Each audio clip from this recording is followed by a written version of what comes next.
Hello, welcome to Becoming a Modern Man. We are playing Hollow End once again, and this time we are running up against Merfolk.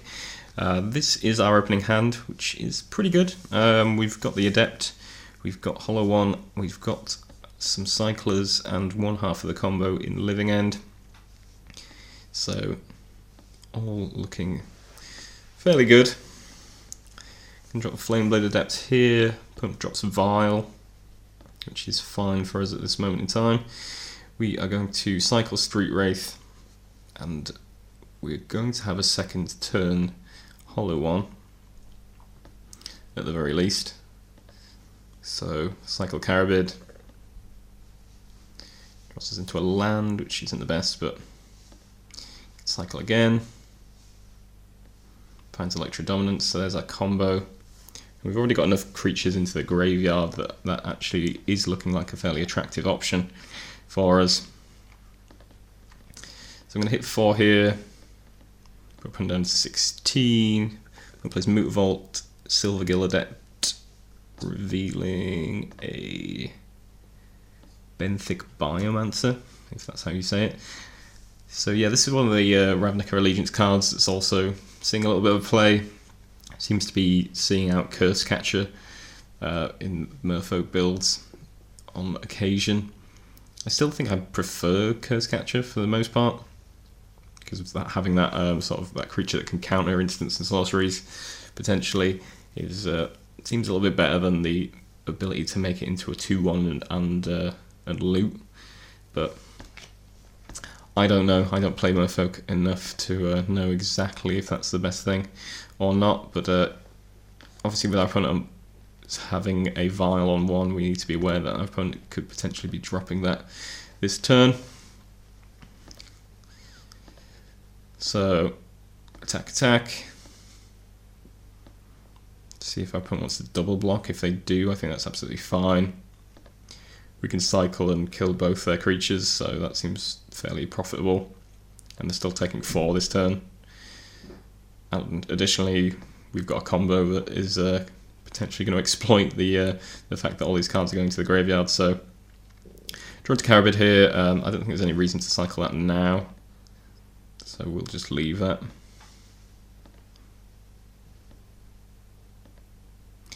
And take some Vile to 2. Plays Cavern of Souls, passes the turn. Cycle end of turn. Draw Urabrask, which we might be able to cast here. We actually get into our 4th land. And the Vapor snags the Hollow One and drops in a Master of the Pearl Trident. So yeah, fairly good against us, I guess. Kind of a long way off casting this Hollow One again. Put attacks with Mutavault and Master of the Pearl Trident, and drops in a Lord of Atlantis. So I think now is a really good time to try and get this combo in. They've only got 1 mana open, so presumably Spell Pierce is probably the best thing they can have. So that works out pretty nicely for us. We can actually play through a Spell Pierce at this moment in time, so there doesn't seem to be a better time than now to crack this and go for the combo. So, going to hit Living End here. Our opponent does get a couple of creatures out of the deal, but they're not nearly as substantial as ours, and I think that should be lethal.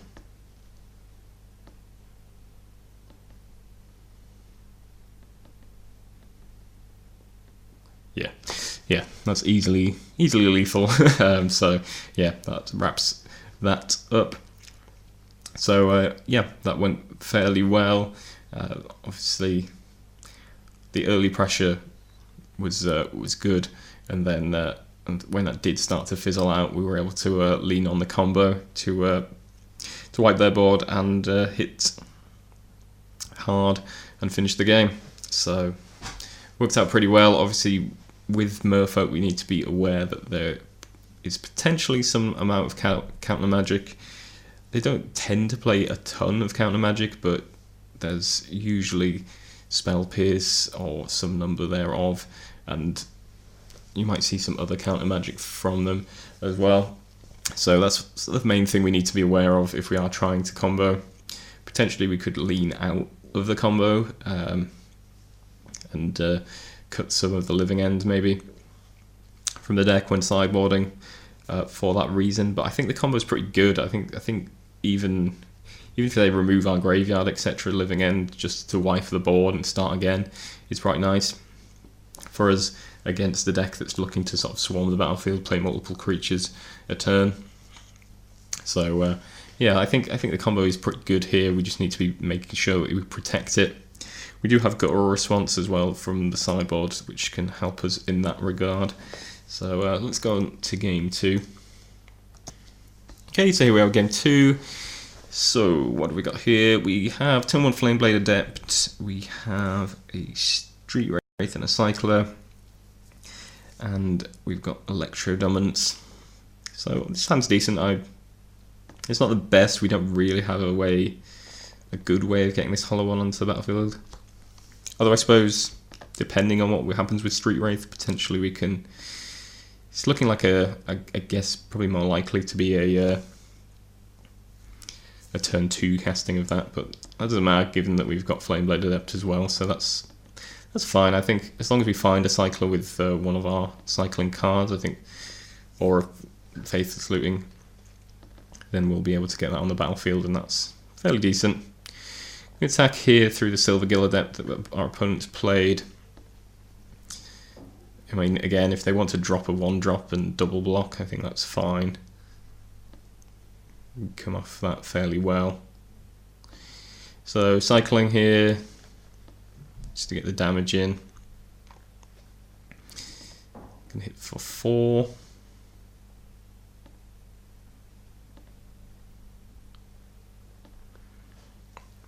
We're going to punt down to 16, and we're going to get to cast this hollow one.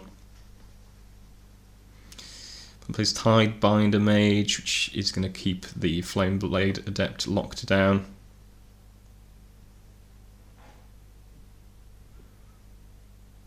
Our turn, we draw a Mountain, which isn't great. We're kind of flooding out a bit, particularly given we only run 16 lands in the deck.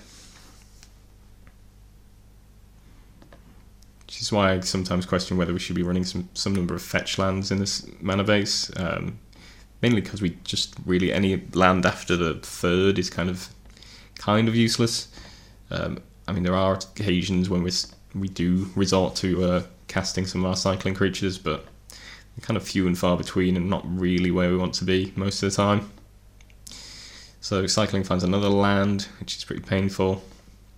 Faithless Looting is good though. That finds us another copy of Electro Dominance and an Insolent Neonate. Just going to pitch the lands here probably. Oh, actually, I pitched one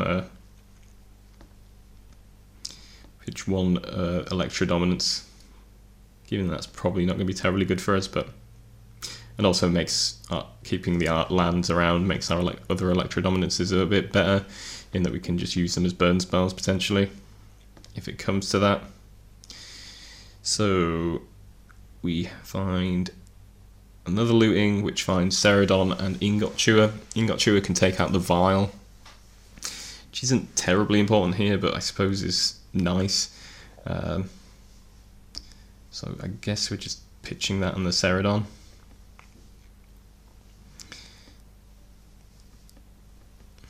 Maybe this wasn't worth it, I don't really know, but Vial drops in a Lord of Atlantis before being sent away, which creates a fairly formidable team on our opponent's side of the board. Big attacks.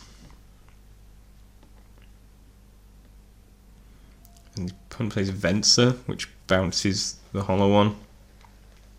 Which is kind of an interesting choice. So yeah, things aren't looking great. We're not dead here though, and our opponent has just tapped out. So I guess the strategy here is just to try and find hollow one at all costs, because if we do, there's a reasonable chance we just win here. So gonna block with the Neonate, sack it, discard the Electro Dominance, and see if we can find Living End, which we do. And we can actually cast it now, because our opponent has tapped out and didn't keep Venser back, which, I mean, it's kind of an odd card to run anyway. I've not seen a lot of Vensers in Merfolk, but definitely should have kept that back, because now we're actually just going to be able to Electro Dominance Living End, and that will wrap things up. So yeah, a bit of a misplay from our opponent, which opened the door for us when really they should have been shutting it. Although I wasn't dead anyway, and we would have drawn into that Living End. But I suppose we don't have an answer to Venser, so... we do have a second Electro Dominance, so it depends how greedy I got with the Electro Dominance, I suppose. Yeah, bouncing it back to hand, and then we could have cast the second Electro Dominance. So I'd like to think we would have won either way, but maybe not, depending on how confident we were with casting Electro Dominance. And I guess we probably wouldn't have predicted a Venser, but we probably would have played around Spell Pierce, so yeah, maybe we would have won it either way. Let's say we would have done. But yeah, I think in general, if there's anything to be taken away from this particular matchup, I think this is probably one of the stronger points of running the deck as is with the combo, because being able to wipe a board that quickly gets out of hand is a big advantage for us. That's kind of what Living End adds for the deck, because traditional Hollow One decks are just about really blazing fast starts and hoping for that will sort of finish the opponent off. And if the opponent's dropping lots of creatures, making chump blockers, and then creating a larger army of creatures, then that can be very difficult to beat. So yeah, I think that's probably the big advantage of this deck over the traditional Hollow One builds, and yeah, it works pretty nicely when it works.